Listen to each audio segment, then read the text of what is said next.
RV Jack Robertson heads out onto Lake Washington for a research cruise. The goal to continue development of the multi-sensor Towbody system. Must.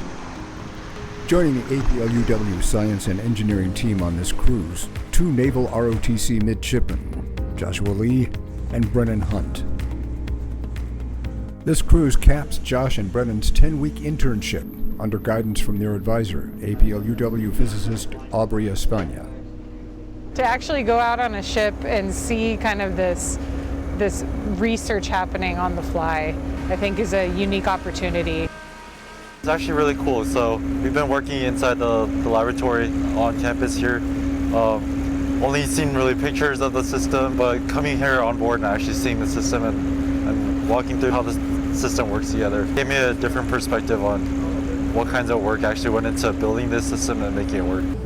Today, the Robertson is doing double duty as a research vessel and a floating classroom. This is kind of the navigation and then side scan sonar. And the pitch flap. A supportive, co-learning environment with España's encouragement and direction. I hope that they've gotten to see how much it takes to take a problem from concept to actually in the water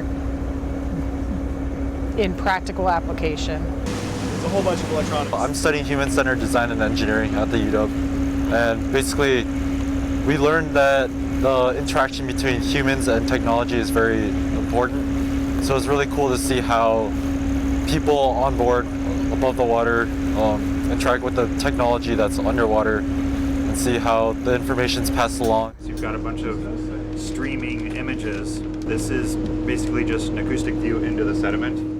Interns Hunt and Lee moved from classroom assignments deep into the hands-on reality of the MUST system.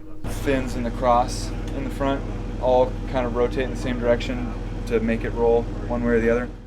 Hearing firsthand from the experts who developed, built, and operate MUST, learning how it detects, geolocates, and classifies potentially hazardous objects on the seafloor, using synthetic aperture sonar beamforming and 3D data visualization. What you're seeing, those lines are actual layers. I was really looking forward to seeing how everything kind of came together, and I think that it was a really good experience being able to get a better understanding of that data. New understanding that Brennan and Josh displayed in a formal post-cruise presentation. The MUST system is actually deployed from an A-frame or a crane off the back of a ship, showing the actual operation over that calibration line and the test area. The far right plot is a more important one in my opinion, showing where the actual targets of interest are and where the clutter objects are. Here on this slide we have a few of our original sketches, how the process started out. Here on this next slide, some before and after of the original object compared to our final models.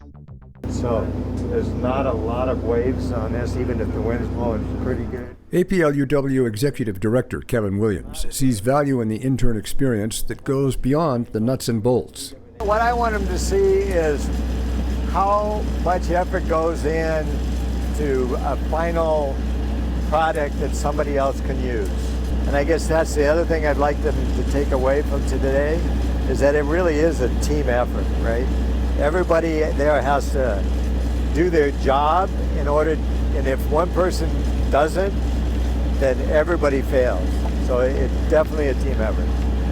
The APL-UW internship program, conceived in late 2020, creates access to experiences in the lab's areas of research, recruiting first-generation college students, women, and other students underrepresented in STEM disciplines.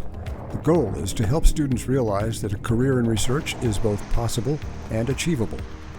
The hope is that this is a pilot program of what will soon become a well-established internship program that goes on for many years.